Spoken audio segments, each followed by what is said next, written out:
Hey, I'm Thomas Brown. I'm up next on Quad Radio. Welcome to another edition of Quad Radio as we get set for one of the biggest races of ATV championship racing in the world. It is the Quad Cross of Nations, and our guest up next is Thomas Brown. But of course, I'd like to take an opportunity to say thanks to some great folks that have jumped on board recently to help out with Quad Radio. Of course, you know we've got a lot of great support and have had, and the support keeps picking up, and we hope that it continues to do so. One, by you folks watching, liking, sharing, and commenting on everything that you see going on here on Quad Radio. And, of course, with great supporters like, new support from great folks like JSR Moto Designs. I want to say thanks to those folks. Going to have some really cool Quad Radio swag coming up in the future. I want to say thanks as well to Jansen Motorsports, as they've just jumped on board and a part of the Quad Radio bandwagon. Walker Fowler Racing as well from the GNCC side of things, WFR. And new to the program as well, our good friends at Root River Racing. I just want to say thanks to all those folks, and thanks to you, and also thanks to this gentleman right here, Mr. Thomas Brown, as we welcome last year's Quad Cross of Nations, not only team member and overall champion, but the individual overall champion of the Quad Cross of Nations just a year ago as they trekked to Italy for their first time. And Thomas, here we are on the basic eve of you guys getting ready to roll back out to another one of these world stages, this time to Denmark. Yeah, no, last year went amazing. It was a huge opportunity for us to be invited over and compete against the best riders in the world, and we were lucky enough to bring home the championship, and we all worked as a team and got it done. You know, it was a great weekend for myself, but this is a team event all the way through and through, and man, we got a great team heading over to Denmark. I've been riding with Chad personally. I went up to his place and rode for a couple weeks, and then we've been keeping in touch with Jeffrey, and he's been working hard this off season. It's a lot of work actually for us. You know, even after the season, our bikes have already shipped. It's 3 or 4 more weeks of riding, and man, we've all been pushing hard.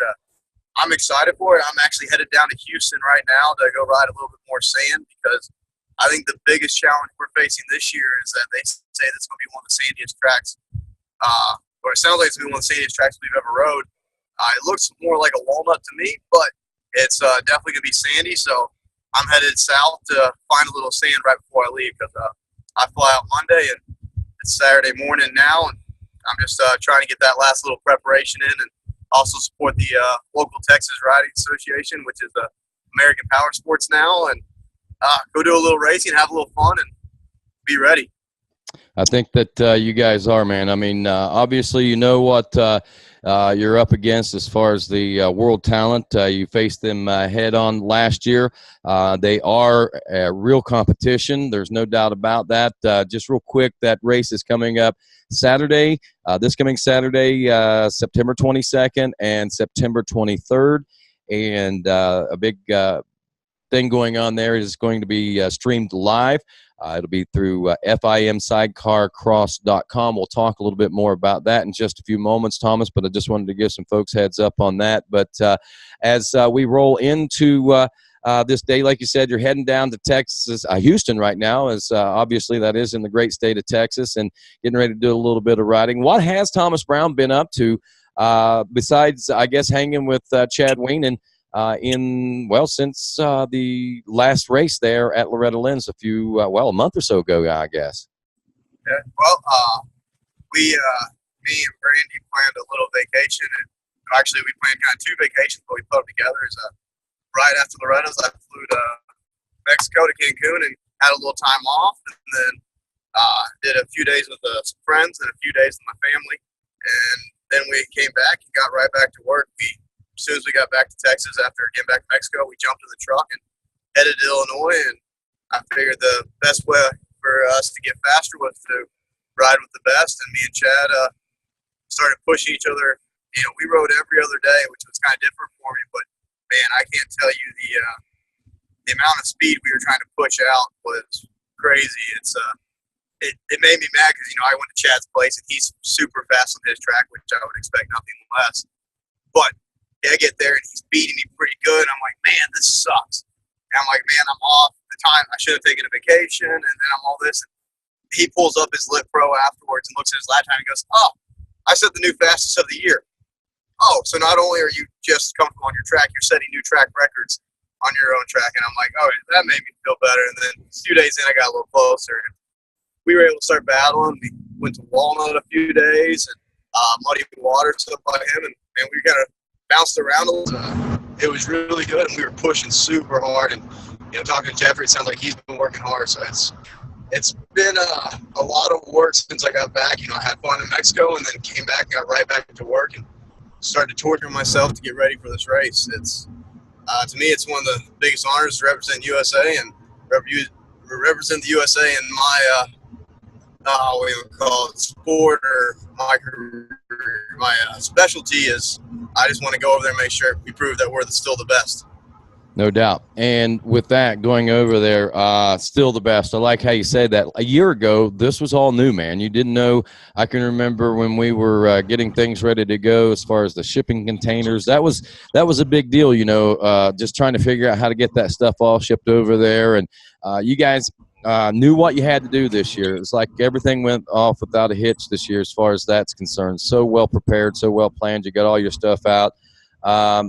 What's the difference this year? I know you're going to a different country. Denmark is not Italy by no stretch of the imagination, so it's going to be a lot different as far as that is concerned. But other than that, what's different about approaching the Quad Cross of Nations this year as opposed to what it was like a year ago? I mean, you pretty much nailed it. Is the container and stuff, we already had an idea, and we weren't jumping into it all new on that. So I know we made some improvements to the container and making us feel a little bit more at home when we get there, but the biggest difference is going to be this sand. Anybody that follows Europe dirt bike racing really knows that their sand tracks make our sand tracks look like hard pack tracks. And like I said, from the videos we've seen, it looks similar to a walnut, but from everything they're telling us, we need to be running these bigger tires. So there's a good chance that we'll be on our 20-inch tires instead of our 18-inch rears. And to deal with some of that stuff is the real question mark right now, and that's the part we've been scratching our heads on. Is a race is a race, but if the ruts get so deep that we can't get through them, us having to change our setup might be huge and will be the biggest change for us. A lot of these guys run like these big, I'm going to call them balloon tires to get through everything, and none of us, well, I guess Jeffries rode them when he was over in Argentina doing that beach race, but minus that, none of us have ever rode them, or at least I know I haven't. I think Chad maybe spent a day on them when he was in Argentina before, but it's definitely none of us spent any real time on them, and we're trying to make sure we're prepared to get our setups to where it needs to be. So that's been the biggest question, and biggest thing we've had to alter is just trying to make sure we can get our setup to where it needs to be so we can go out and race. More than just trying to get everything over there, it's been making sure we get the right stuff over there for this track condition. Are the anxieties different this year for you guys? For you personally, I guess would be a good question. I would say, like, I was thinking it'd be a lot easier. Last year I was really stressed, and then not only that, they put me with the A group, which I'll be with again this year, but I was nervous about that. That's supposed to be the fast guys, and I'm like, we just got mixed up on our entry forms, and honestly, Chad was supposed to be A group and I was supposed to be the C group, and we ended up switching them last year, and it worked out great for us. And but I was like, how fast are these guys? What's gonna be like that? So I was super nervous going in, and I was trying to keep cool, collect. Like, I know we're good. Just go out there and race. Do what you do, and was able to do that. But the nerves coming up to it were crazy. But this year, it's the nerves are kind of changed. It's like, okay, we know what we do on hard pack, but now that we're in the sand, are these guys like super sand specialists? Because anybody that watched last year saw that once we got in the mud, all of a sudden they got a lot closer to us, and we were battling neck and neck with them rather than being able to kind of pull away. So it's kind of back to the similar nerve-wracking with the dealing with the sand, and kind of curious on how that's going to turn out for us.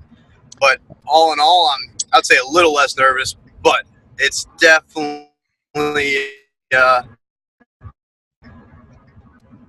Like I said, we got to work as a team again, and we have to get good results. And Saturday is the qualifying races, and we draw spoons for gate picks and qualifying races. and then the qualifying race is just our gate pick on Sunday. But if the starts are anything like a normal FIM start, and like it was last year's, we need to get, we need to be first gate pick on Sunday to really give us that advantage, so we can get the front guy out front and get that guy in the second row.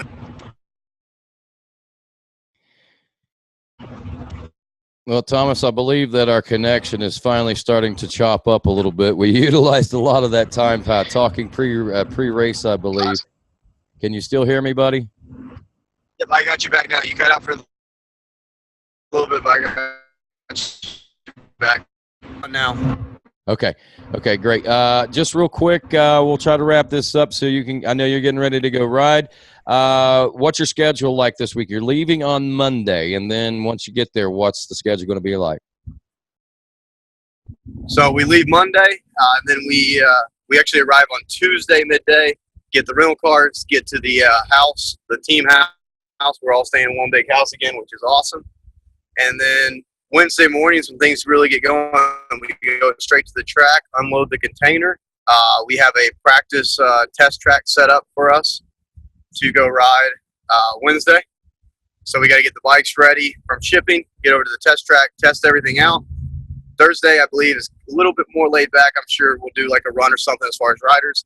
The team and mechanics will go over there, set up the pits. And then Friday's tech inspection, and it's not like our tech where it takes like an hour, like 30 minutes to get everything done.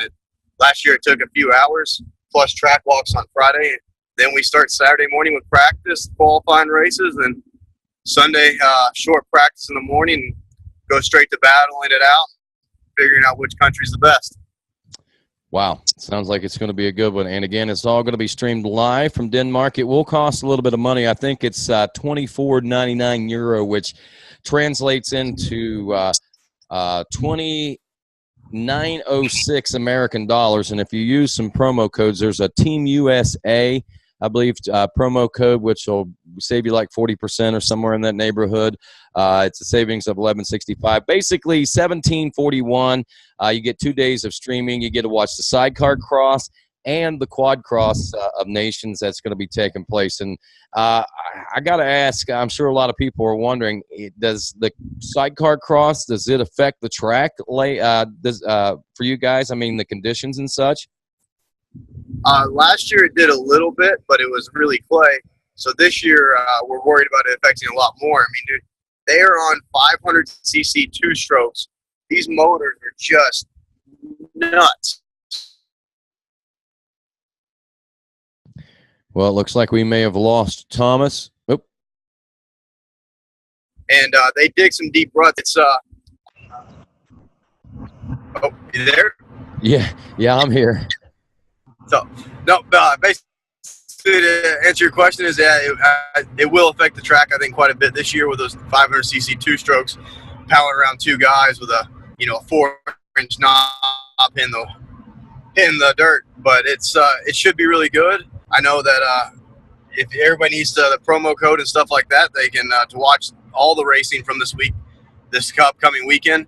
We'll put the link in all of our bios and through Team USA too. So follow, myself, Chad, and Jeffrey, and Team USA. And I got a little preview for everybody, but I'm sure Ronnie will not mind me saying is that we're going to try to be doing quad radio stuff and updates between all the events. And I'm going to put my hat on best I can at least every night, try to get some stuff over to Ronnie, get everybody informed before the live and after the live stuff's going on. But yeah, that sounds great. I'm looking so forward to that. I'm going to let you go. Sounds like things are going. But any parting shots, anything that we want to let folks know before we let you go, man? I want to wish you bon voyage. I look forward to talking to you as soon as you touch down. I mean, as soon as you can get a hold of me when you get to Denmark, you guys, please do so. Real quick, social media. Follow you on social media. You'll be posting a lot of personal stuff, and that is. It's Instagram at tbrown84, and I believe Facebook is thomasbrown84. So follow both through there. And like I said, if y'all don't follow me on Instagram, that'll be where most of the posts comes up. I'll be doing live stories and stuff like that just throughout the day. So please follow us and follow Team USA I think it's Team ATV USA or Team USA ATV or something like that. But follow me, and I'll make sure I tag everybody, and we'll be doing all kinds of posts, and follow Quad Radio as well. We're gonna keep everybody up to date, and man, it's gonna be a good weekend.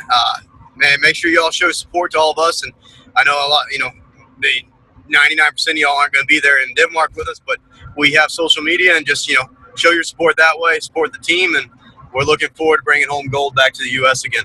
All righty. Thomas, wish you well. Brandy, wish you well. I know you're over there running co-pilot. Looking forward to working with you this coming week as well, and hoping to bring home the gold again. Thomas Brown, thank you, my friend. Thank you, Roddy. Thank you, everybody, and we'll be seeing y'all soon. That's Thomas Brown. I'm Rodney Tomlin. This is Quad Radio.